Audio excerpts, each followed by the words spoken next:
Good morning, class. How are you all?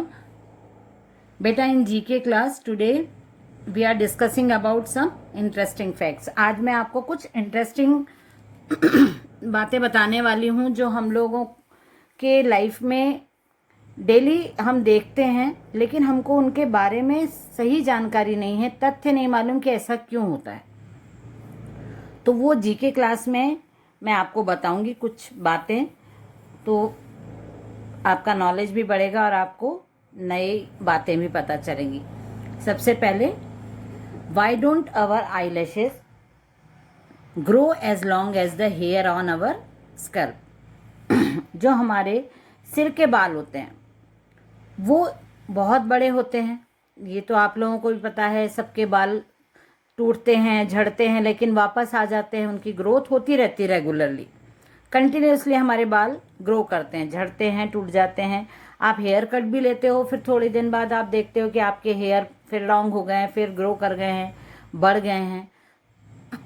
लेकिन इसके विपरीत, मतलब इसके उल्टे आप देखते हो कि आपके आईलैशेस के हेयर जो होते हैं, आपके आईब्रोज के जो बाल होते हैं, वो बहुत स्लो ग्रो करते हैं और वो इतने लंबे नहीं होते जितने आपके हेड के और अपने सिर के बाल जो ग्रो करते हैं।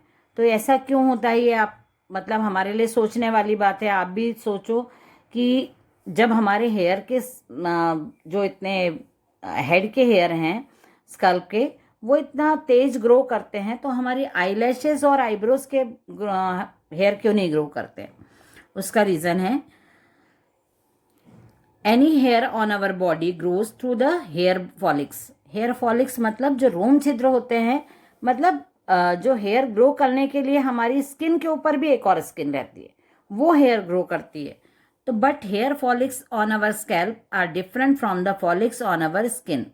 जो हमारी स्किन रहती है उसके जो रोम छिद्र होते हैं और जो हेयर ग्रो करने वाले रोम फॉलिक्स होते हैं वो अलग अलग होते हैं, डिफरेंट होते हैं। At places such as our arms, legs, eyebrows and eyelashes. जो हमारे स्कल्प, मतलब जो हमारे सिर का जो स्कल्प है ना, उसको खोपड़ी जिसको बोलते हैं, वहाँ का स्कल्प मतलब हेयर ग्रो करने वाले फॉलिक्स अलग होते हैं वहाँ पे। और जो आईब्रोज हैं, आईलैशेज हैं, जो हमारे हैंड की स्किन, हैंड पे भी हमारे लेग्स पे आते हैं, हमारे हेयर्स हैंड्स पे आते हैं, तो वो फॉलिक्स अलग होते हैं।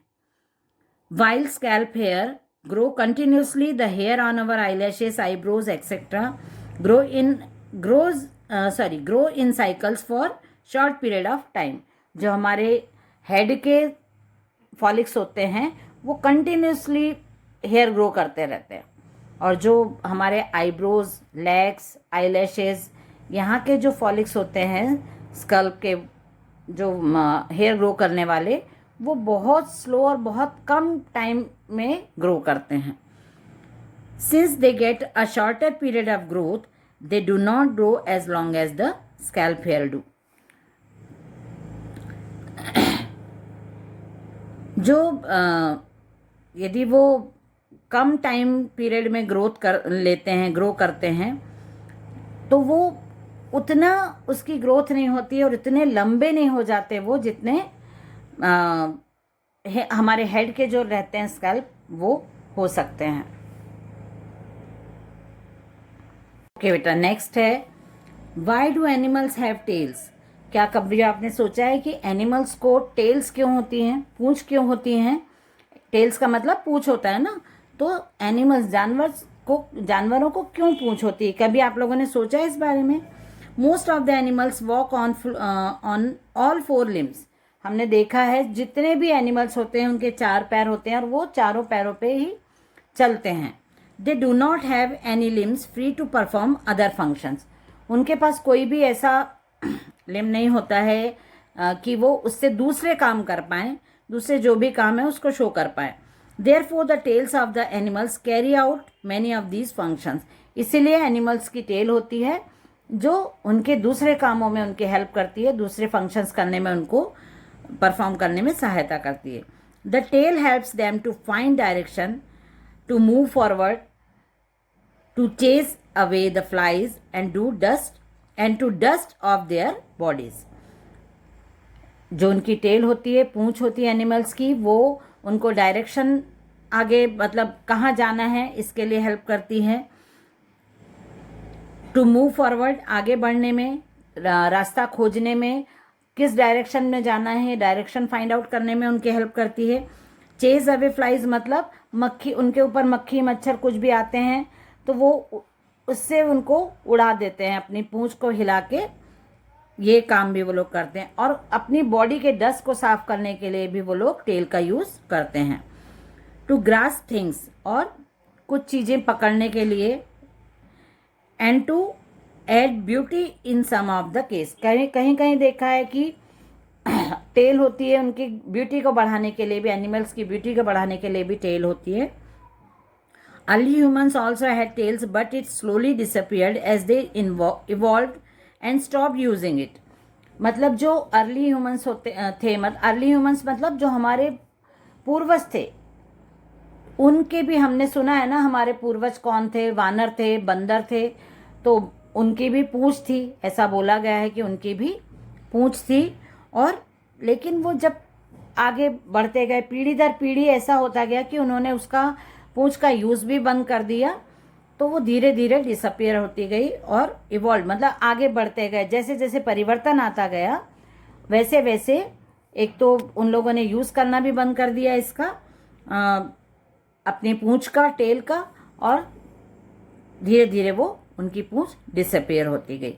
तो ये हम लोगों ने आज देखा कि आईलैशेस और आईब्रोज के हेयर ग्रो क्यों नहीं करते हैं, अपने जितने हेड के हेयर ग्रो करते हैं वो देखा हमने। और हमने देखा why do animal have tails. उसके बाद और मैं आपको इंटरेस्टिंग फैक्ट्स कुछ बताती हूँ, देखते हैं हम लोग। ओके बेटा, नेक्स्ट हम देखेंगे why do spiders spin their webs. Spider मतलब मकड़ी, आपको पता ही होगा। तो वो मकड़ी अपना जाला क्यों बनाती है। Why do spider spin, spin मतलब बुनना, वेब मतलब उसका जो जाला रहता है, यहाँ पिक्चर में भी आपको दिख रहा होगा, वो क्यों बनाती है। Spider spin web to catch their prey, small insects like fly, mosquitoes etcetera. Prey मतलब होता है शिकार। स्पाइडर जाला क्यों बुनती है, जिसमें उसको वो शिकार, अपने शिकार को पकड़ सके, so that they can feed on them. जो उसके बच्चे रहते हैं स्पाइडर के, उनके लिए वो पकड़ती है, सॉरी जाला बुनती है जिसमें उसके शिकारों को वो पकड़ सके। जैसे मक्खी है, मच्छर है, इनको पकड़ती है, उनको खा सके। To spin the web spiders produce a sticky liquids substance from their belly in the form of a fine thread which turns solid as soon as it comes it contact with the air। जो spider होती है उनकी बैली मतलब पेट से जब वो जाला बुनना जाती है तो वो अपने पेट से एक लिक्विड निकालती है जो एयर के कांटेक्ट में आके हार्ड हो जाता है, मतलब सूख जाता है। बैली in the form of fine thread, एक धागे के रूप में लिक्विड निकलता है उसके बैली से और सॉलिड होता जाता है, मतलब थोड़ा सा हार्ड होता जाता है। कैसे, वो एयर के कांटेक्ट में आके, तो उसके थ्रू वो जाला वेब बनाती जाती है। Insects that land on the sticky web get caught in it the slowly die. जो इंसेक्ट हैं, मक्खी मच्छर, ये वो उस वेब के ऊपर गिरते हैं, जब उड़ते रहते हैं ना, तो वो वेब के ऊपर जैसे ही आते हैं तो वो उसमें स्टिक हो जाते हैं, चिपक जाते हैं और धीरे धीरे वो लोग मर जाते हैं उसी पे। They are then eaten up by the spider. वो जो मक्खी मच्छर हैं वो उसमें फंस जाते हैं और जब वो सूख जाते हैं उसी में फंसे रह जाते हैं और निकल नहीं पाते, क्योंकि वो स्टिकी रहता है। वो जो लिक्विड निकलता है स्पाइडर की बैली से, उससे वो वेब बनता है। तो इसलिए जो मक्खी मच्छर हैं, जो इंसेक्ट्स हैं छोटे छोटे, वो सब उसमें वेब में फंस जाते हैं और सूख जाते हैं। उसके बाद स्पाइडर उनको खा लेती है। और हम देखते हैं बेटा नेक्स्ट क्या है।